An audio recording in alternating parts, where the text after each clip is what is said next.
મહેસાણાની નર્મદા વિભાગ કેનાલમાં સિંચાઈ માટે પાણી ન છોડાતું હોવાનો ખેડૂતોનો આરોપ।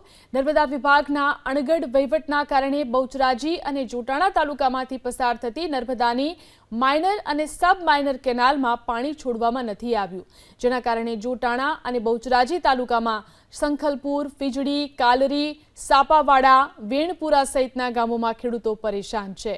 ખેડૂતોએ આરોપ લગાવ્યો કે સિંચાઈ માટે પાણી મળી રહે તે માટે સરકારે દિવાળી બાદ તમામ નર્મદા કેનાલમાં પાણી છોડવાના આદેશ આપ્યા, છતાં સિંચાઈ માટે પાણી ન છોડાતા ચણા, રાયડો, એરંડા, કપાસ, તુવેર સહિતનો પાક બગડી રહ્યો છે।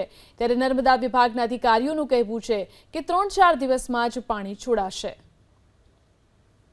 મહેસાણાના બોચરાજી તાલુકાની માઇનોર અને સબ માઇનોર કેનાલની અંદર સિંચાઈ માટે પાણી ના છોડાતા ખેડૂતો પરેશાન છે। હું આપણે આ દ્રશ્યો બતાવવા જઈ રહી છું બોચરાજીના સંખલપુર ગામના કે જ્યાં પસાર થતી આ કેનાલ છે।